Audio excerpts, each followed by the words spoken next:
ربنا تقبل منا إنك أنت السميع العليم وتب علينا إنك أنت التواب الرحيم. اللهم انصر المجاهدين وارحم المستضعفين ودمر أعداء الدين واطمس على أموالهم آمين يا رب العالمين.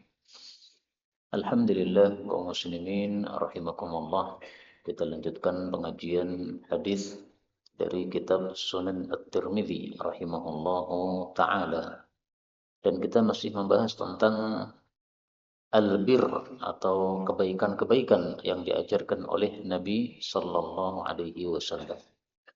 Yaitu hadis 2011, faqala al-muallif rahimahullah an Ibnu Abbas radhiyallahu anhuma anna Nabiy sallallahu alaihi wasallam, bahwasanya Nabi qala bersabda li Asyajji Abdul Qais, kepada orang yang kepalanya luka dari kalangan suku Abdul Qais. Beliau mengatakan, inna fika, sesungguhnya di dalam dirimu, khoslataini, ada dua perkara, yuhibbuhum Allah, yang Allah subhanahu wa ta'ala mencintai keduanya. Yang pertama adalah al-hilmu, sikap aris. Yang kedua adalah al-anatu, sikap perlahan-lahan. Kaum muslimin rahimakumullah, hadis ini menunjukkan bahwa ada dua sifat termasuk dari akhlak yang baik. Yang pertama adalah al-hilmu, aris. Yang kedua adalah al-anatu, perlahan-lahan. Definisi dari aris itu adalah tarku al-isti'jari fil uqubati, yaitu tidak bersegera di dalam menghukum orang lain atau marah terhadap orang lain. Sehingga sebagian ulama mengatakan al-hilmu itu al-aql.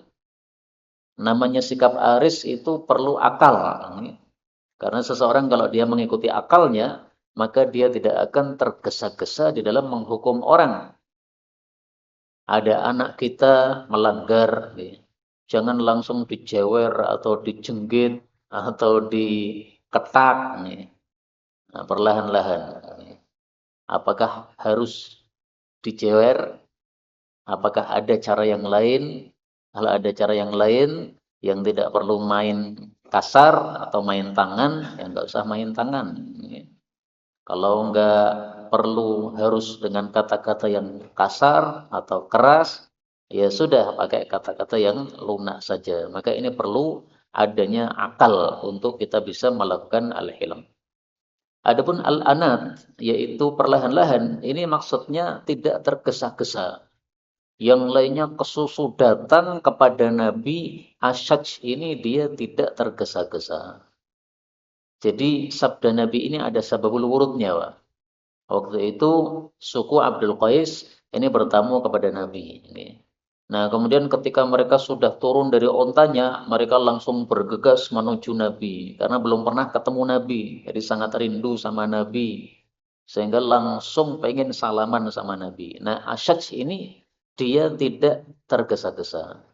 Dia turun dari ontanya, kemudian ontanya diderumkan, kemudian bajunya karena sudah lusuh, kan perjalanan jauh ini Pak. Maka dia lepas dulu bajunya, ganti baju yang baru, kemudian mungkin pakai parfum dulu. Nah, kemudian baru menemui Nabi Sallallahu Alaihi Wasallam. Jadi kaumnya sudah ketemu Nabi, dia masih berada di belakang ya untuk memarkirkan ontanya. Bahkan onta-onta temannya itu dia parkirkan semua. Nah, maka begitu dia datang, Nabi memuji dengan sabda ini. Kamu memiliki dua perkara yang disukai oleh Allah. Kamu orangnya hilm, yaitu tidak tergesa-gesa di dalam menghukum orang. Dan engkau juga al-anat, yaitu tidak tergesa-gesa di dalam bersikap atau di dalam berbuat.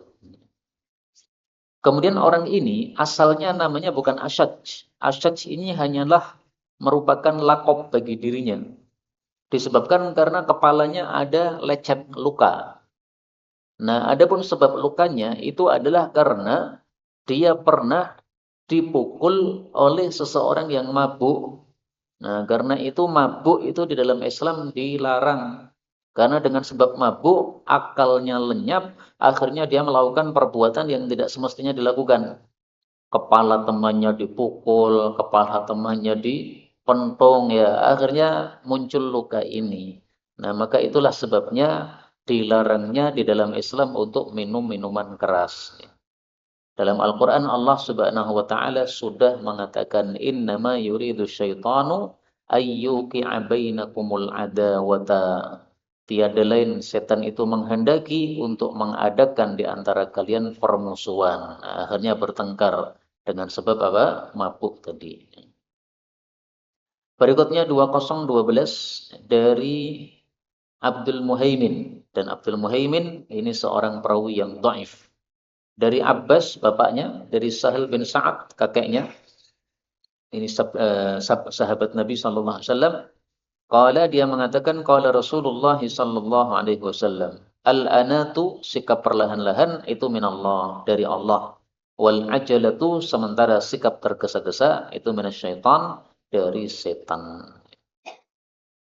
Hadis ini gharib, dan Imam Tirmidzi kalau mengatakan gharib berarti biasanya hadisnya dhaif, ya. Kemudian ini oleh Imam Tirmidzi sudah disebutkan sebab kedhaifannya, yaitu ada rawi bernama Abdul Muhaimin.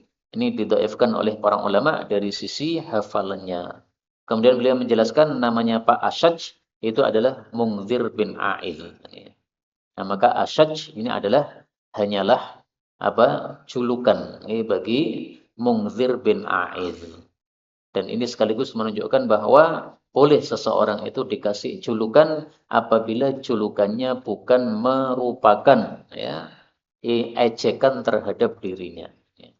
Tapi kalau julukannya merupakan ejekan terhadap dirinya, maka seperti ini dilarang oleh Allah, wala tanabazu bil alqab. Kemudian hadis ini meskipun dhaif, tetapi kita menemukan hadis yang semisal dengannya, yang sahih. Mari kita lihat hadisnya. At-ta'anni. Rasulullah bersabda, at-ta'anni minallah. Perlahan-lahan itu dari Allah. Wal ajalatu minasyaitan. Dan tergesa-gesa itu dari setan. Hadis riwayat Baihaqi dari Anas bin Malik, derajatnya hasan. Nah, maka hadisnya ini dhaif yang diriwayatkan dari Sahal bin Sa'ad, ya. Tapi yang diriwayatkan dari Anas, maka hadisnya hasan. Kemudian di sini namanya adalah al-anatu. Sementara yang dalam hadisnya Anas tadi namanya adalah at-ta'anni. Artinya sama, Pak. Yaitu bersikap perlahan-lahan, pelan-pelan. Misalnya naik motor yang nggak ngebut-ngebut, nih, perlahan-lahan. Naik mobil juga begitu, tidak ngebut-ngebut. Bukan berarti nggak boleh ngebut, bukan. Saya pun juga sering ngebut, Pak. Yang penting ngebutnya pada tempatnya. Jangan rame ngebut, ngebut benjut nanti. Jalannya kecil, sempit, ngebut, nanti nyerempet banyak orang. Kalau jalannya kosong, silahkan. Ada dalilnya tersendiri bahwasanya boleh kita itu ngebut naik kendaraan apabila tidak memudarati orang yang lain. Kemudian yang dimaksud perlahan-lahan itu dari Allah, maksudnya Allah ridho terhadap perbuatan tersebut.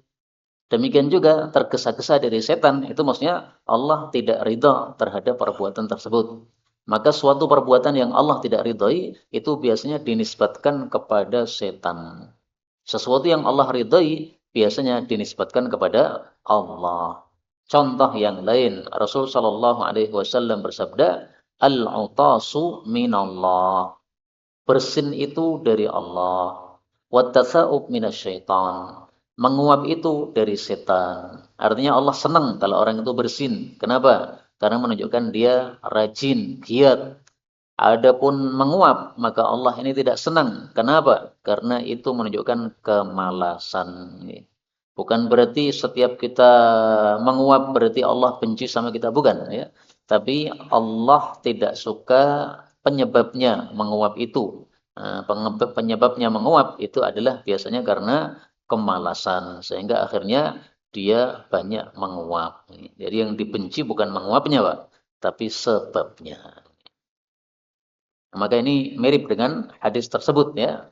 Jadi perlahan-lahan dari Allah, nah itu kahadisi, itu seperti hadis yang mengatakan al-utas minallah, yaitu bersin dari Allah Subhanahu wa taala. Berikutnya babu maja'a fi bab tentang ar-rifqi, lemah lembut. 2013 dari Abu Darda radhiyallahu anhu. Dari Nabi sallallahu alaihi wasallam bersabda, "Man u'tiya barang siapa yang diberi hadzahu bagiannya minar rifqi dari kelembutan, faqad u'tiya maka sungguh dia telah diberi hadzahu bagiannya minal khairi dari kebaikan." Waman hurima dan barang siapa yang tercegah hadlahu dari bagiannya minar rifqi dari kelembutan faqad hurima maka sungguh dia telah terhalang hadlahu bagiannya minal khairi dari kebaikan. Kaum muslimin rahimani wa rahimakumullah, hadis ini menunjukkan bahwasanya kalau kita punya sikap yang lemah lembut maka kita akan mendapatkan banyak kebaikan. Sebaliknya, kalau kita tidak memiliki sikap lemah lembut, tapi sikapnya adalah sebaliknya, yaitu kasar, maka kita akan banyak kehilangan kebaikan. Jadi kesempatan kebaikan itu dapat kita temukan apabila kita memiliki sifat rifqun atau lembut.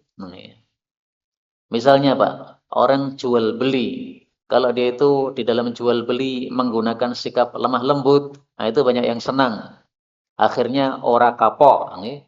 Tuku ning kono wae, penak, pelayanannya nyaman, nggih.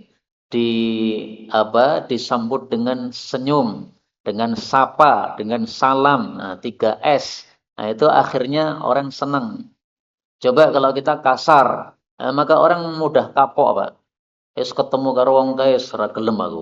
Ngopo? Kapok, Kenapa kapok? Karena komentarnya mesti ra penak. Apapun yang kita ucapkan, komentarnya ra penak. Akhirnya ngapoki wong liya. Maka itu kurang bagus. Karena itu kadang-kadang saya juga introspeksi, Pak. Kenapa ya orang itu kok kepada saya sebagiannya kok agak takut nih. Apakah saya itu karena kasar di dalam bicara sehingga ada orang kapok sama saya? Introspeksi kadang-kadang. Menurut saya juga tidak mengerikan begini. Mungkin karena sering pakai gamis akhirnya semacam wibawa. Ya mungkin saja. Mudah-mudahan bukan karena saya kasar. Ya. Karena menurut saya juga nggak kasar-kasar saya ini. Andaikan kasar ya pasti ada tempatnya ya.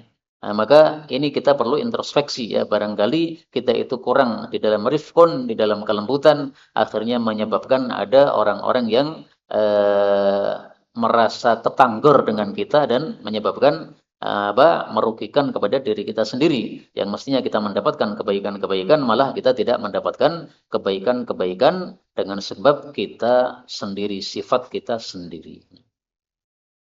Karena itu sebenarnya saya ingin mengumpulkan bagaimana sikap-sikap Nabi atau komentar-komentar Nabi terhadap perbuatan sahabat-sahabatnya. Karena perlu kiranya kita itu memiliki fikih berkomentar. Kadang-kadang ada komentar itu nyelekit sekali, Pak. Sehingga menyebabkan orang jadi tadi kapok ya. Wes kapok aku karo Pak Gaye. Kenapa? Komentarnya mesti nyelekit nih. Padahal perbuatan saya biasa saja lah. Bisa dikomentari yang normal. Ini komentarnya malah nggak enak. Salah satu komentar Nabi yang sangat-sangat nyaman ketika Aisyah dikirimi oleh istri Nabi yang lain. Makanan dikirimkan kepada Nabi SAW. Waktu itu Nabi di rumahnya Aisyah. Nah, Aisyah cemburu kan. Akhirnya makanannya dipukul jatuh. Nah, komentar Nabi sangat sederhana sekali. Gharat ummukum. Ini ibu kalian Aisyah ini sedang cemburu. Nah, jadi lemah lembut sekali Nabi. Tidak kasar kepada Aisyah. Dia memaklumi ketika Aisyah cemburu kemudian memukul makanan ini. Ya, namanya orang cemburu wajarlah kalau kemudian sebagian akalnya itu hilang sehingga perbuatannya ada yang kurang terkontrol, dikomentari normal oleh Nabi Shallallahu Alaihi Wasallam. Demikian juga pernah seseorang yang mabuk, Pak. Kemudian dilaporkan kepada Nabi, ya Rasulullah, ini ada sahabatmu yang mabuk. Kemudian setelah dia mabuk, ditangkap oleh para sahabat, ingin dihukum kan, dicambuk sampai 40 mestinya kan. Dia ketika di tengah perjalanan itu malah lari, Pak. Lepas masuk ke rumahnya Abbas. Sampai di rumahnya Abbas ngerangkul Abbas. Seolah-olah minta tolong, tolong Mbah Abbas, saya mau dipukuli orang-orang ini gara-gara saya mabuk tadi, konangan saya mabuk. Nah, kalau sudah masuk ke rumahnya Abbas, sahabat-sahabat Nabi yang lain mungkin pekewuh sama Abbas, dibiarkan. Nah, kemudian Abbas lapor kepada Nabi SAW, ya Rasulullah, tadi ada salah satu sahabatmu mabuk, kemudian konangan sama orang-orang, ditangkap, mau dipukuli, dicambuk 40 kali, malah masuk rumah saya, ngerangkul saya. Apa komentarnya Nabi? Awa fa'alahu? Apakah betul dia sudah melakukan seperti itu? Cuma gitu tok dan Nabi sambil senyum, merasa lucu melihat orang begitu itu. Dan Nabi tidak kemudian mengatakan, ayo sekarang dicampur 40, enggak. Nah, udah lari, udah lepas ya sudah. Ya, enggak usah dikejar-kejar lagi. Seolah-olah beliau apa? Mengisyaratkan kalau udah lari udah, enggak usah dikejar lagi. Itu sama dengan Ma'is ketika di apa? Rajam, kemudian kesakitan dia akhirnya lari. Nah, setelah lari oleh para sahabat dikejar. Dikejar kemudian dirajam sampai mati. Nah, kata Nabi, "Halla taraktumu?" Kenapa enggak dibiarkan saja kata Nabi? Dibiarkan lari. Ya udah, lari ya sudah. Enggak bukan urusan kita lagi. Nah, itu adalah komentar Nabi yang sangat-sangat rifkun, yang sangat-sangat lembut, tidak membuat susah kepada orang yang lain. Nah, dianggap dimudahkan segala urusan oleh Nabi sallallahu alaihi wasallam. Berikutnya babu maja'a fi bab tentang da'watil mazlum, doanya orang yang terzalimi. Ada orang-orang yang doanya mustajab, Pak. Salah satunya orang yang terzalimi. 2014 dari Ibnu Abbas radhiyallahu anhuma bahwasanya Rasul sallallahu alaihi wasallam ba'atsa Muadz bin Jabal telah mengutus Muadz bin Jabal ilal Yaman ke Yaman. Faqala lalu beliau bersabda, "Ittaqi wasbadailah atau jagalah dirimu da'watal mazlum dari doanya orang yang terzalimi. Fa innaha karena sesungguhnya doanya orang terzalimi laisa bainaha tidak ada antara dia wa bainallahi dengan Allah tidak ada hijabun, tidak ada pembatas alias doanya mustajab. Dan di sini disebutkan da'watul mazlum, doanya orang zalim. Berarti umum, Pak. Mau muslim, mau kafir, kalau dia terzalimi maka doanya mustajab. Sebagaimana disebutkan dalam hadis yang lain lebih jelas lagi. Beliau mengatakan ittaqu da'watal mazlum wa in kana kafira. Hindarilah oleh kalian atau jagalah diri kalian dari doanya orang terzalimi meskipun dia kafir. Karena sesungguhnya tidak ada hijab terhadapnya. Hadis riwayat Imam Ahmad disahihkan oleh Imam Ad-Diya.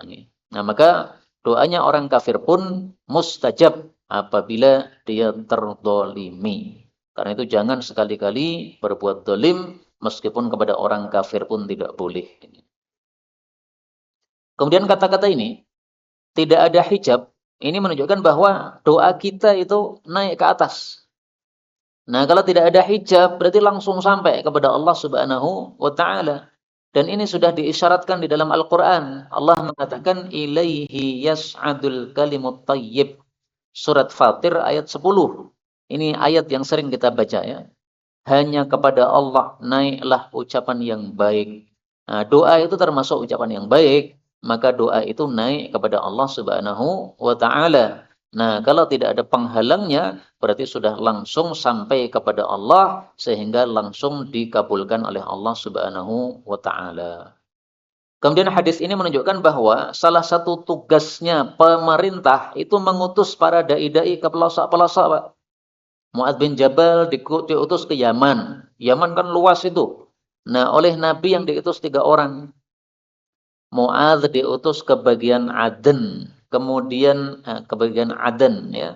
Kemudian satu lagi adalah Abu Musa al-Asy'ari diutus ke daerah Son'a. Kemudian Sayyidina Ali diutus ke daerah Hajar. Ini 3 tempat semuanya masih satu negara yaitu Yaman zaman dulu ya. Tapi sekarang Hajar katanya sudah keluar dari Yaman. Nah, sekarang ada perang itu kayaknya mau memecah lagi Yaman supaya terpisah jadi utara dan selatan. Nah, memang musuh seperti itu biasanya ya, mereka memecah-mecah negara Islam sehingga menjadi kecil-kecil sehingga tidak punya kekuatan. Karena kalau besar, kekuatannya besar, itu bisa menaklukkan terhadap musuh. Mereka nggak suka kalau umat Islam itu bisa menaklukkan musuh-musuh Islam. Nah, maka ini diutusnya Mu'adz untuk dakwah di Yaman, ini termasuk dari kewajiban para penguasa. Di Indonesia sekarang dikuasai oleh Pak Prabowo. Nah, sehingga dia kewajibannya ngutus dai-dai di pelosok-pelosok, di tempat semua Indonesia, wilayah Indonesia, ini tanggung jawab dia. Kalau ada satu rakyatnya nggak paham agama, karena dia tidak mau mengirimkan para dai-dai ini, ya nanti dia tanggung jawab di hadapan Allah Subhanahu wa taala. Gimana kamu punya rakyat kok kamu biarkan? Nih, punya rakyat itu dijaga, jangan sampai ada yang masuk ke dalam neraka. Sebagaimana kalau kita punya keluarga, anak istri ya dijaga. Jangan sampai dibiarkan istrinya tidak pakai jilbab, dibiarkan istrinya pergi kemana-mana tanpa mahram. Padahal harus ada mahram kalau safar. Enggak boleh dibiarkan begitu, nanti dihisab oleh Allah Subhanahu wa taala. Berikutnya bab ma jaa fi bab tentang khuluqin nabi, akhlak Nabi sallallahu alaihi wasallam. Kaum muslimin rahimani wa rahimakumullah, akhlak Nabi itu sudah disebutkan di dalam Al-Qur'an. Wa innaka la'ala khuluqin azim, dan sesungguhnya engkau wahai Nabi berada di atas akhlak yang agung. Dulu di Bengkok ini pernah kedatangan seorang kiai, namanya Kiai Mukhlisun. Beliau dari mana itu, Pak? Daerah barat itu, ya itu. Nah, itu beliau menjelaskan akhlak baik dibagi tiga.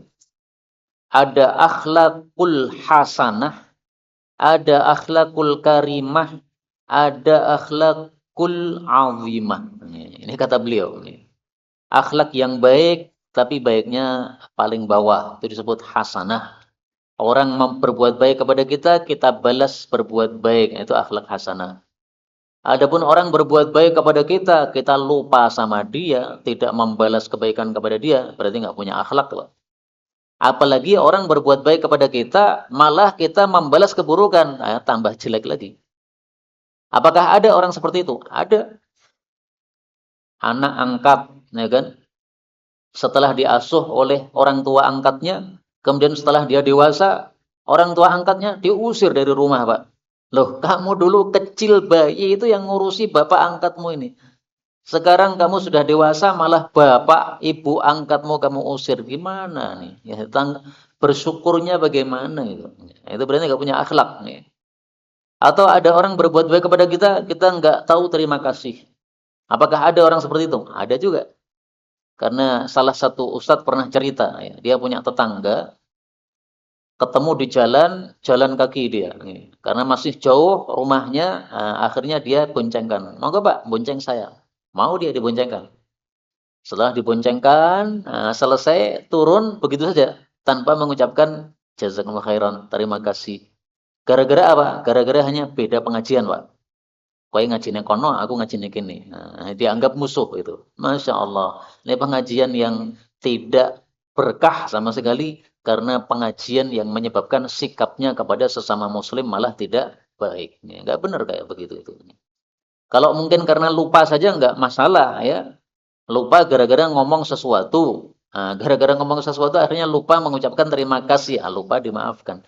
Ini memang sengaja dia enggak mau mengucapkan terima kasih karena apa? Beda pengajian tadi. Akhlak yang baik berikutnya di atasnya namanya akhlak karimah. Akhlak karimah itu ada orang berbuat jelek kepada kita, malah kita balas kebaikan. Ada orang meludahi kita, kita ambil ludahnya. Kemudian kita mengatakan, ludah ini suci dengan sepakat seluruh para ulama. Kita tidak balas meludahi, Pak. Antri di kasir, rasa sabar meludahi. Itu berarti kan jelek. Maka kalau ludah dibalas ludah, itu berarti apa? Bukan akhlak karimah, tapi dia meludahi, kita balas, kita maafkan, karimah. Kalau akhlak azimah, ini tingkatnya level paling tinggi. Ada orang berbuat jelek kepada kita, kita malah sungguh-sungguh untuk berbuat baik kepada dia. Tidak hanya membalas dengan kebaikan, tapi sungguh-sungguh berbuat baik kepada dia. Dicari orangnya dulu mana yang berbuat jelek kepada saya kemarin.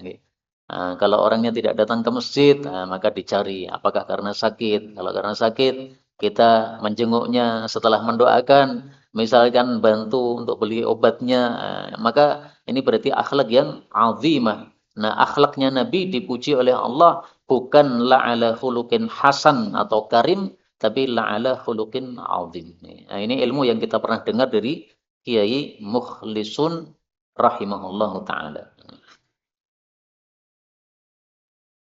Hadis 2015 dari Anas bin Malik radhiyallahu anhu, dia mengatakan, "Khaddamtu, aku telah berkhidmat, membantu, menjadi pembantu kepada An-Nabiy sallallahu alaihi wasallam asyra sinin, selama 10 tahun.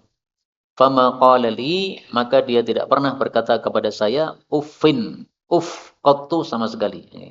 Uff itu adalah kata-kata yang menunjukkan dia itu tidak senang. Istilahnya kalau dalam bahasa Arab adalah uff, itu adalah kalimatu tadajjur. Kata-kata menunjukkan bahwa dia tidak senang. Wa ma qala, dan beliau tidak pernah mengatakan li syai'in, terhadap sesuatu sana'tuhu yang saya lakukan, beliau tidak pernah mengatakan lima sana'tah, kenapa kamu lakukan seperti itu?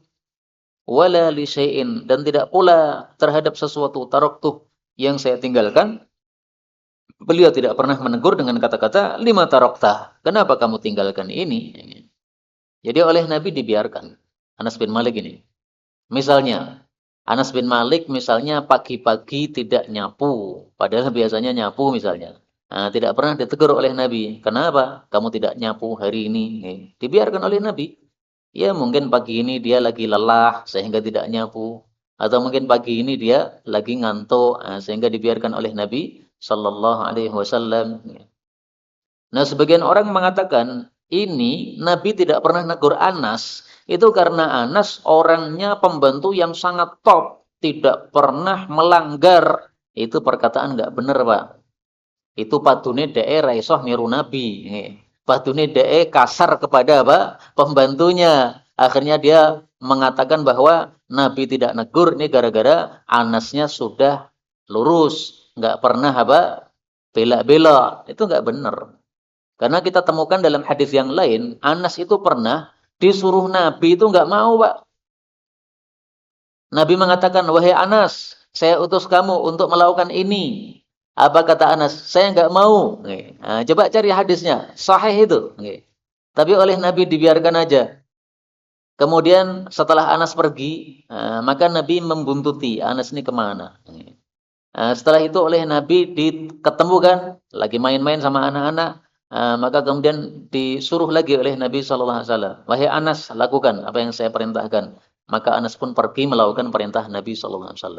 Jadi ya Anas kadang-kadang begitu, tidak selalu lurus terus, tidak. Ya, namanya orang kadang-kadang ada rasa malas dan sebagainya. Maka jangan mengartikan salah hadis ini gara-gara hanya karena kita tidak bisa meniru Nabi SAW.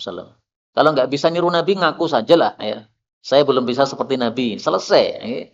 Tidak usah apa menafsir-nafsirkan kayak begitu, tafsirannya tidak sesuai dengan hadis yang sahih yang lain. Itu berarti memaksakan kehendak. Wa kana, dan adalah Rasulullah sallallahu alaihi wasallam min ahsanin nasi, paling bagusnya, termasuk dari paling bagusnya manusia, khuluqan, akan akhlaknya. Wala masastu, saya tidak pernah menyentuh khazzan, kain khaz, qattu, sama sekali, wala hariran, tidak pula sutra, wala syai'an, tidak pula sesuatu, kana alyan, yang lebih lembut, min kaffi Rasulillah sallallahu alaihi wasallam, dari telapak tangan Nabi sallallahu alaihi wasallam. Khazzan itu adalah sutra campuran, Pak. Jadi kain yang digabungkan antara sutra dan non sutra. Nah, kain yang seperti ini hukumnya apa? Hukumnya bisa halal, bisa haram. Apabila sutranya lebih banyak atau sama, maka haram. Misalnya sutranya 50%, yang non sutra 50%, ini haram. Atau sutranya 60%, yang non sutranya 40%, ini haram. Tapi kalau sutranya lebih sedikit, maka ini halal. Dengan bukti para sahabat banyak yang memakai khaz. Itu adalah sutra yang campurannya sedikit. Ya. Sutranya 10% atau 40%, lebih banyak yang non sutra, nggak ada masalah. Adapun itu adalah khas zaman dulu, Pak. Khas pada istilah zaman dulu. Nah, adapun khas pada istilah kita sekarang ini, dalam bahasa keseharian sekarang ini, khas itu adalah sutra yang murni. Nah, sehingga ini ada perubahan istilah. Istilahnya mutaqaddimin, orang-orang dulu kalau menyebut khos itu yang tidak murni. Istilahnya mutaakhirin, sekarang mereka menyebut khos itu kalau sutranya murni. Sehingga kalau kita mengartikan khos dengan istilah sekarang, hukumnya ya jelas haram. Kenapa? Karena dia sutra murni. Nah, di sini yang dimaksud adalah sutra yang tidak murni dengan bukti setelahnya ada kata-kata harir. Nah, di sini hadis menunjukkan telapak tangannya Nabi sangat lembut. Kalau panjenengan pernah menyentuh sutra, lebih lembut telapak tangan Nabi Shallallahu Alaihi Wasallam. Wala syamamtu, dan tidaklah saya pernah mencium miskan, minyak wangi misik, qattu sama sekali, wala itran, tidak pula parfum, kana atyaba, yang lebih wangi, min araqin nabiyyi, dari parfumnya Nabi sallallahu alaihi wasallam. Ini menunjukkan kekhususan Nabi adalah bahwa min araqin nabi, dari keringatnya Nabi sallallahu alaihi wasallam. Ini menunjukkan bahwasanya keringat Nabi itu baunya wangi. Nah, maka ini keistimewaan, Pak. Tidak ada yang bau keringatnya wangi selain beliau, Nabi Sallallahu Alaihi Wasallam. Panjenengan pernah nggak melihat ada seorang kiai atau habaib wangi keringatnya? Kalau ada, ya silahkan tabarukan dengan keringat beliau. Karena para sahabat pun tabarukan dengan keringatnya Nabi Muhammad Sallallahu Alaihi Wasallam. Tapi kalau tidak ada seorang manusia selain Nabi yang keringatnya wangi, berarti jangan tabaruk, ngambil barokah dari keringatnya selain Nabi. Dan ini memang ada dua pendapat ya. Boleh enggak kita bertabaruk, ngambil barokah dari bekas-bekas orang-orang soleh? Pendapat sebagian ulama, boleh. Karena dulu para sahabat tabaruk sama Nabi. Nah, Nabi itu guru mereka. Berarti sekarang kita punya kiai, kita punya guru, kita tabaruk sama keringatnya kiai kita, boleh. Nah, itu sebagian ulama pendapat begitu. Pendapat Imam Syatibi, beliau mengatakan tidak boleh. Yang boleh kita ngambil barokah dari bekas-bekas seseorang itu hanya bekasnya Nabi Sallallahu Alaihi Wasallam. Dan ini pendapat saya ikuti, Pak. Ini khusus Nabi. Kenapa? Ini dalilnya. Keringatnya Nabi wangi. Nah, sehingga wajar kalau diambil berkahnya, Pak. Nabi sare, kemudian keringatnya pas tidur kan keluar itu. Nah, silakan diambil. Nih, dioles-oleskan di baju.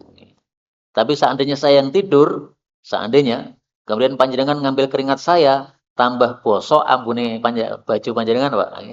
Keringat saya digunakan untuk parfum. Ya, bosok ambune. Nah, namanya keringat manusia nggak ada yang wangi selain bagi Nabi Muhammad Sallallahu Alaihi Wasallam. Ya, ini masalah khilafiyah. Tapi pendapat yang terpilih insya Allah pendapat yang kedua tadi, pendapatnya Imam Syatibi rahimahullah dalam kitab Al-I'tisam. Berikutnya 2016 dari Aisyah radhiyallahu anha. Dia ditanya tentang khuluqi, tentang akhlaknya Rasulullah sallallahu alaihi wasallam. Faqalat, maka Aisyah menjawab, lam yakun, tidak adalah Nabi sallallahu alaihi wasallam fahishan, orang yang berkata keji, wala mutafahishan, bukan pula orang yang bersengaja berkata keji, wala sahaban, tidak pula orang yang suka teriak-teriak, fil aswaqi, di dalam pasar-pasar, wala yajzi bisayyiati, dan tidaklah membalas dengan keburukan, as-sayyi'ata, terhadap keburukan, walakin, akan tapi, ya'fu, beliau memaafkan, wa yasfah, dan beliau melonggarkan. Hadis ini menunjukkan betapa agungnya akhlak baginda Nabi sallallahu alaihi wasallam. Yang pertama, tidak fahish. Fahish dulu sudah pernah kita bahas ya. Fahish itu adalah badhi. Badhi itu adalah qabihul kalam, ya, orang yang ngomongnya jelek. Adapun mutafahish itu adalah muta'ammid, orang yang bersengaja al-fuhsh, untuk berkata jelek. Nah, jadi bedanya apa? Bedanya kalau fahish ini, kadang-kadang orang berkata jelek tapi nggak bersengaja, Pak. Ada orang mengganggu kita, kemudian otomatis kita keluar kata-kata jelek. Otomatis, karena nggak kuat diganggu. Padahal biasanya kita nggak pernah ngomong kayak begitu. Nah, itu bisa. Tapi ada juga orang yang dikit-dikit itu langsung ngomongnya keras, ngomongnya kasar. Nah, dua-duanya Nabi nggak pernah. Nabi diganggu kemudian otomatis ngomong jelek, nggak pernah. Apalagi sudah terbiasa ya bersengaja untuk mengatakan yang buruk, enggak pernah, apalagi begitu enggak pernah.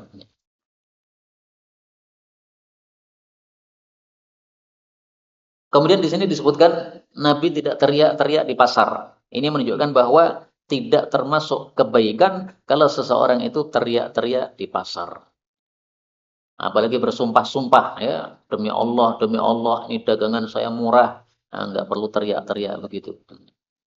Dan saya temukan hadis yang mirip dengan ini. Mari kita lihat hadisnya. Nah ini. Innallaha, sesungguhnya Allah Subhanahu wa taala, yabghadu kulla ja'dhariyyin jawadzin. Allah sangat benci kepada orang yang keras, kasar, sakhabin fil aswad, suka teriak di pasar-pasar, jifatin billail, bangkai di malam hari, tidak pernah tahajud, himarin bin nahar, keledai di siang hari, yaitu berbuat bodoh pada siang hari, alimin bid dunya, pintar cari dunia, jahilin bil akhirah, tapi bodoh untuk cari akhirat. Nah, ini orang seperti ini sangat dibenci oleh baginda Nabi sallallahu alaihi wasallam. Karena itu kalau kita berada di pasar, maka hendaklah kita tidak usah teriak-teriak. Normal saja ngomongnya, ya, sesuai dengan keperluan. Tidak perlu teriak-teriak begitu. Kemudian sifat Nabi ini tidak membalas keburukan dengan keburukan. Ini sudah disebutkan di dalam Al-Quran oleh Allah Subhanahu wa taala. Idfa' billati hiya ahsanus sayyi'ah. Pada surat Al-Mu'minun ayat 96. Tolaklah dengan yang lebih baik terhadap keburukan. Nah, maka karena diperintah oleh Allah seperti ini, sehingga beliau menerapkannya. Karena itu Nabi Shallallahu Alaihi Wasallam, akhlak beliau kalau mau diringkas itu adalah akhlaknya Nabi Al-Quran. Mari kita lihat hadisnya. Kana khuluqu Rasulillahi sallallahu alaihi wasallam Al-Quran. Adalah akhlaknya Nabi sallallahu alaihi wasallam itu adalah mengikuti Al-Quran. Hadisnya yang mana ya?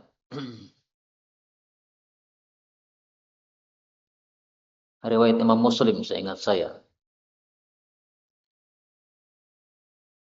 Nah, ini riwayat Muslim ya. Kana khuluquhul Qur'an. Qalat Aisyah, berkata Aisyah, fa inna, maka sesungguhnya khuluqa nabiyillahi, akhlaknya Nabi sallallahu alaihi wasallam, kanal Qur'an, adalah menerapkan Al-Qur'an. Nah, sehingga apapun yang ada dalam Al-Quran, kita pasti dapatkan dalam perilaku Nabi Muhammad sallallahu alaihi wasallam. Nah, sehingga kalau kita ingin menjadi orang yang paling berakhlak, ya berarti terapkan isinya Quran. Maka Quran ini tidak hanya dibaca, Pak. Dibaca juga dipahami. Kalau sudah paham, diamalkan. Nah, itu baru kita akan menjadi orang yang paling berakhlak karena sesuai dengan akhlak yang diajarkan oleh Al-Quran. Istilahnya adalah Al-Quran berjalan, ya, karena akhlaknya Quran ada pada diri kita berjalan-jalan di atas muka bumi. Berikutnya babu maja'a fi, bab tentang husnil ahdi. Bagusnya perjanjian. Ini kalau kita terjemahkan perkata ya, husni bagus, al-ahdi perjanjian. Tapi yang dimaksud husnul ahdi itu adalah hifdzul alaqah al-qadimah. Menjaga hubungan yang sudah lama. Panjenengan dulu pernah SD, ya kan? Kemudian punya guru-guru SD. Nah, itu berarti ada hubungan berarti Pak dengan guru SD. Hubungan sudah lama. Nah, itu dijaga. Jadi kalau ketemu guru kita, meskipun itu guru SD, maka masih kita ingat jasa beliau. Jangan dilupakan. Dulu beliau ngajar kita. Sekarang kita ketemu, kemudian pura-pura nggak lihat. Nah, ini berarti apa? Dia tidak husnul ahdi. Kalau husnul ahdi, maka dia akan ingat. Termasuk husnul ahdi adalah kalau seseorang menikah dengan seseorang, nah itu berarti sudah ada hubungan antara dia dengan ibunya, istrinya itu, mertuanya itu, hubungan nggak akan putus, Pak. Meskipun istrinya sudah mati, meskipun istrinya sudah dia cerai, itu tetap mertua, tetap mertua. Jadi istilah mantan mertua itu nggak benar, nggak ada mantan mertua. Ketika panjenengan sudah menikahi seseorang, nah, maka ibunya dan bapaknya perempuan tadi adalah mertua panjenengan sampai kiamat. Sehingga meskipun istri dicerai atau istri mati, tetap dia adalah mertua. Nah, sehingga hubungannya masih dijaga. Jangan gara-gara kalau sudah mati ya sudah kita nggak pernah apa lagi hubungan sama beliau sama sekali. Minimal kalau jumpa salam atau kalau hari raya apa kirim salam, assalamualaikum dan sebagainya. Nah, minimal seperti itu. Yang penting masih ada hubungan yang baik antara kita dengan orang-orang yang ada hubungan dengan mereka pada masa yang dulu. Termasuk para santri, para santri sudah lulus. Nah, itu jangan lupakan guru-gurunya dulu. Maka kalau kita mengikuti apa sifat ini husnul ahdi, maka hendaklah kita masih mendoakan guru-guru kita. Karena itu pada buku-buku saya yang terakhir, itu biasanya sekarang saya tulis ya, Pak. Kata bahu telah menulisnya Abu Zaidan, misalnya gitu ya. Ghafarallahu lahu, mudah-mudahan Allah mengampuni dia, wali walidayhi dan kedua orang tuanya, wa masyayikhihi dan guru-gurunya, wa tullabihi dan murid-muridnya. Nah, saya doakan guru-guru supaya saya tidak melupakan jasa mereka. Karena kalau harus mendatangi rumah mereka satu persatu, nah, itu kan juga susah, Pak. Nah, maka minimal mendoakan. Mereka sudah berjasa kepada kita. Ngajari satu huruf saja sehingga kita bisa membaca itu sudah jasa. Dulu nggak bisa membaca kan, nah, kemudian diajari A B C D alif ba ta sa jim, akhirnya bisa membaca Quran. Ini jasa besar dari guru-guru kita, jangan dilupakan. Berikutnya 2017 dari Aisyah radhiyallahu anha, dia mengatakan maghirtu, tidaklah saya cemburu ala ahadin kepada seorang pun min azwajin nabiyyi sallallahu alaihi wasallam, dari istri-istri Nabi, ma sebagaimana ghirtu saya cemburu ala Khadijah kepada Khadijah. Wa ma bi an akuna adraktuha, dan tidaklah pada saya bahwasanya saya itu bertemu dengannya. Artinya apa? Saya cemburu itu bukan karena ketemu terus, bukan. Tetapi wa madzaka illa likasrati, tidaklah hal itu, kecemburuan itu, kecuali karena seringnya zikri Rasulullah sallallahu alaihi wasallam, Nabi menyebut-nyebut laha tentang Khadijah. Wa ingkana, dan sungguh adalah Nabi layadbahu syata, sungguh menyembelih kambing, fayatatabba'u biha, lalu dia membagi-bagi dengan kambing tadi sodaiqa Khadijah, kepada teman-temannya Khadijah, fayuhdiha lahun, lalu Nabi menghadiahkannya kepada mereka. Jadi Nabi bertanya, ini siapa dulu sahabat-sahabatnya Khadijah yang masih hidup? Oh, di sana ada, di RT sana. Nah, dikasih. RT sana lagi ada, dicari di mana? Ada. Maka dikasih satu persatu, itu karena mengingat jasanya Khadijah, istri beliau yang pertama radhiyallahu taala anha. Dan di sini kata-kata likasrati zikri, ketika seseorang itu banyak menyebut, nah itu menunjukkan bahwa dia itu ada hati kepada orang tersebut, Pak. Panjenengan punya anak laki-laki, anak laki-laki kok menceritakan tentang seorang wanita, nah, berarti ada rasa hati sama dia, segera dinikahkan, Pak. Daripada apa? Timbul maksiat. Demikian juga anak perempuan, kok nyebut-nyebut tentang seorang laki-laki, nah, ada hati itu, nggak bisa dinikahkan supaya tidak ada apa? Tidak ada kemaksiatan. Nah, makanya orang-orang Arab mengatakan, apa kata mereka? Man ahabba syai'an aktsara min dzikrihi. Siapa yang mencintai sesuatu, maka dia akan banyak menyebut-nyebutnya. Saya punya seorang guru, Pak, di Bogor. Ketika ngajar begini, dia sering ngasih contoh itu, misalnya mobil apa, disebutkan dia mereknya. Nah, ternyata beberapa hari kemudian beliau beli mobil tersebut. Nah, ini tanda, oh Pak Kiai ini lagi demen sama mobil ini. Nggak contoh kok mesti mobil itu terus. Nah, demikian juga kalau orang misalnya menyebutkan nama motor, ya merek motor, motor mereknya Fulan. Dia sering sebut-sebutkan. Nah, itu berarti dia pengen beli itu, senang dia sama motor tersebut. Nih. Ini kaidah umumnya ya. Sering nyebut-nyebut berarti apa? Dia ada rasa hati kepada sesuatu yang dia sebutkan tersebut. Berikutnya babu maja fi bab tentang ma'alil akhlaqi, akhlak-akhlak yang tinggi. Hadis 2018.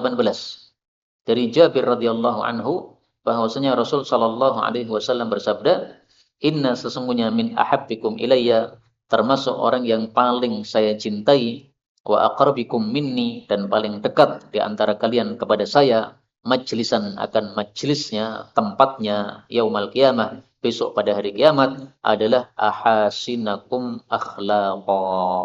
Orang yang paling bagus di antara kalian akhlaknya. Wa inna, dan sesungguhnya abghadakum, orang yang paling dibenci di antara kalian, ilayya, kepada saya. Wa ab'adakum, dan paling jauh di antara kalian, minni, dariku, majlisan, akan majlisnya, tempatnya, yaumal qiyamah, besok pada hari kiamat, adalah as-sarsarun, orang-orang yang cerewet, banyak omong.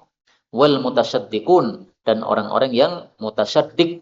Wal mutafayhikun, dan orang-orang yang mutafayhik. Kenapa ini enggak saya artikan? Karena ada tafsirannya dari Nabi.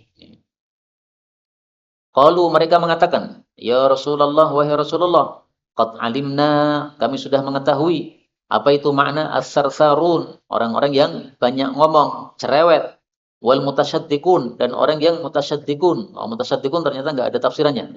Nah, mutasyaddiqun itu adalah orang yang memfasih-fasihkan di dalam bicara.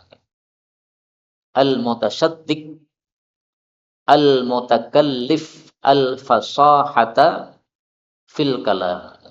Orang yang menampak-nampakkan atau memaksa-maksakan untuk fasih di dalam bicara. Tujuannya adalah supaya menarik perhatian orang. Supaya orang-orang senang kepada ucapan dia. Ditampak-tampakkan dia fasih. Nggak usah begitu. Ngomong biasa aja, normal. Apa yang ada di pikiran keluarkan. Adapun lancar atau tidak lancar, itu terserah Allah Subhanahu wa taala. Dan kalau kita menguasai suatu masalah, itu pasti ngomongnya lancar, Pak. Tapi kalau tidak menguasai suatu masalah, pasti ngomongnya tidak lancar. Jadi sudah normal saja. Kalau memang kita tidak menguasainya, akhirnya tidak lancar bicara, ya nggak ada masalah. Memang kita tidak menguasai permasalahan tersebut. Kemudian mereka bertanya, famal mutafayhikun, apa yang dimaksud mutafayhikun? Qala, beliau mengatakan, al mutakabbirun, yaitu orang-orang yang sombong. Nah, maka di sini Nabi menjelaskan tentang akhlak yang baik dan Nabi menjelaskan tentang akhlak yang buruk. Nah, akhlak yang buruk diantaranya satu, banyak bicara. Nah, maka berarti sebaliknya sedikit bicara kecuali yang berguna, itu adalah akhlak yang baik. Kemudian yang kedua, menampak-nampakkan atau memaksa-maksakan kefasihan bicara. Nah, ini tidak baik. Berarti yang baik adalah normal saja. Yang ketiga adalah sombong. Nah, ini berarti sebaliknya, yaitu tawadhu, itu adalah akhlak yang baik. Adapun definisi akhlak yang baik kemarin sudah kita bahas, semoga tidak lupa. Maka silahkan dilihat pada hadis-hadis yang sebelumnya. Kemudian hadis ini sekaligus menunjukkan bahwa akhlak yang baik itu pahalanya besar, sehingga derajatnya tinggi di dalam surga. Sebagaimana dalam hadis yang lain kita temukan, asqal minal khuluqil hasan, asqalu syai'in fil mizan. Paling beratnya sesuatu dalam timbangan amal manusia adalah al-khuluqul hasan, akhlak yang baik.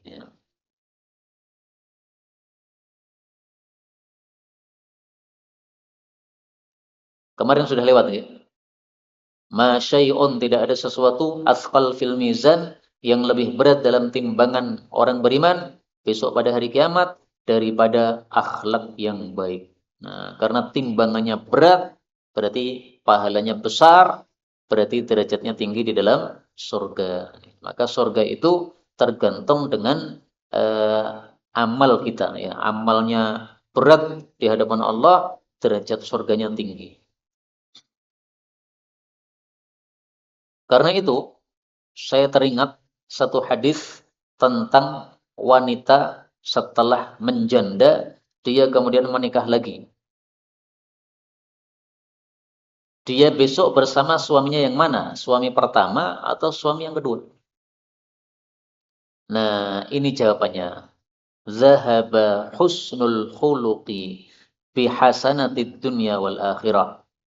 Wahai Ummu Salamah, telah akhlak yang baik itu telah menghabisi kebaikan dunia dan akhirat, telah mencakup ya kebaikan dunia dan akhirat. Sehingga seorang wanita yang menikah lagi setelah menjanda itu besok tuh khayyar, disuruh memilih, dan dia akan memilih suaminya yang paling bagus akhlaknya. Dia mengatakan, ya Allah, suami saya yang ini itu lebih bagus akhlaknya ketika dunia, maka tolong saya digabungkan lagi dengan suami saya tersebut. Tapi saya jujur ya, hadisnya ini ada rawi bernama Sulaiman, dan hadisnya ini dhaif karena ada perawi bernama Sulaiman tersebut. Tapi maknanya bisa saja ya, terserah Allah kan, seandainya menyuruh memilih si perempuan tadi ya bisa saja ya. Sehingga dari sisi sanadnya memang dhaif, ada Sulaiman yang dia dhaif, tetapi maknanya boleh saja ya. Isinya tidak bermasalah. Isinya bisa saja masuk akal gitu. Dikuatkan dengan hadis ini ya. Karena suaminya yang paling bagus akhlaknya, surganya di tempat yang tinggi. Nah, suaminya yang akhlaknya kurang bagus di tempat yang rendah, otomatis dia pilih bersama suaminya yang paling bagus akhlaknya, surganya paling atas. Masuk akalnya di situ, Pak. Sehingga dikuatkan oleh hadis ini. Secara tidak langsung ya, maknanya dikuatkan oleh hadis ini. Berikutnya, di sini dijelaskan oleh Imam Tirmidzi, wasarsar, yang disebut sarsar itu adalah al-katsirul kalam, orang yang banyak bicara. Wal mutasyaddiq, adapun mutasyaddiq itu alladzi yatatawal 'alan nas, orang yang dia itu menguasai terhadap manusia fil kalam, di dalam bicara, wa yabdhu 'alaihim, dan dia berkata jelek kepada mereka. Ini salah satu tafsiran ya. Adapun tafsiran yang lain yang lebih terkenal adalah tadi al-mutakallif al-fasahah fil kalam. Au yabdhu fihi sayati. Berikutnya babu maja'a fil la'ni wat ta'ni. Bab tentang melaknat dan mencela. 2019 dari Ibnu Umar radhiyallahu anhuma, Nabi sallallahu alaihi wasallam bersabda, la yakunul mu'min, tidaklah orang beriman itu la'anan, suka melaknat atau sering melaknat. Maka yang dimaksud di sini adalah al-mu'min al-kamil, orang beriman yang sempurna, itu tidak suka melaknat. Kalau suka melaknat, nah itu berarti dia imannya tidak sempurna. Semakin banyak kita melaknat, berarti semakin tidak sempurna iman kita, karena itu mengurangi kesempurnaan iman seseorang. Karena itu di dalam Al-Quran, kata-kata setan itu banyak sekali, Pak. Asyaiton. Coba kita lihat dalam Quran tuh kata-kata syaitan ada berapa? Ada 56 kali. Dari 56 kali ini, berapa kali Allah menyebut setan la'anahullah? Setan dilaknat oleh Allah berapa kali? Ternyata hanya satu kali kita temukan hal tersebut.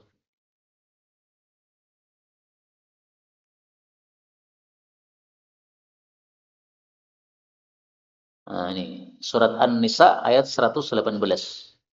Illa syaitanan maridan la'anahullah. Cuma satu kali ini Allah menyebutkan setan dengan kata-kata laknat. An-Nisa ayat 117 nih. Padahal kata-kata setan di dalam Al-Qur'an ada berapa? Kita ulang lagi ya. Kayaknya lebih dari 56. 63, Pak. 63. Nah, seperti usia Nabi ya, 63. Nah, jadi untuk mengingat-ingat jumlah kata setan di dalam Quran sama dengan jumlah usia Nabi, 63. Dari 63 ini yang disebut dengan la'anahullah cuma satu. Surat An-Nisa ayat 117. Ini isyarat ya, jangan mudah melaknat. Memang setan itu terlaknat, tapi nggak usah mudah-mudah kita menyebutkan la'anahullah begitu. Kemudian dengan sanad ini pula Nabi Shallallahu Alaihi Wasallam bersabda, la yang bagi tidak pantas lil mukmin bagi orang beriman ayyakuna la'anan, bahwasanya dia itu menjadi orang yang suka melaknat. Wa hadzal hadis mufassir, dan hadis yang kedua ini menjelaskan hadis yang pertama. Jadi yang dimaksud la yakunul mukmin, tidak mungkin orang beriman itu suka melaknat, itu maksudnya tidak pantas. Bukan berarti tidak mungkin tidak ada, bukan. Ada orang beriman melaknat, ada, tapi nggak pantas. Nah, maka yang dimaksud mufassir di sini adalah apa? Yang dimaksud mufassir atau hadisnya ini menafsirkan, maksudnya adalah qauluhu la yang bagi, yaitu sabda Nabi, la yang bagi, tidak pantas untuk suka melaknat, itu tafsirun, menjadi tafsir liqaulihi, untuk sabda Nabi la yakunu, tidak mungkin ada. Jadi tidak mungkin ada orang beriman suka melaknat, itu maksudnya tidak pantas. Tapi kalau adanya tetap ada. Ya. Buktinya ya yang kita lihat, banyak orang-orang beriman, sholat 5 waktu, tapi ternyata dia suka melaknat. Bahkan saya pernah mendengar seorang ustaz atau kiai, ya, gara-gara mobilnya serempetan, kemudian dia mengatakan apa? Mobil terkutuk. Terkutuk itu sama dengan terlaknat, Pak. Apa salahnya mobil Pak Yai? Kok kamu kutuk-kutukkan begitu? Nah, dia mungkin ilmunya pas lupa, Pak. Untungnya waktu itu dia bersama ustadz yang lain. Nah, kemudian ustadz yang lain tadi mengingatkan.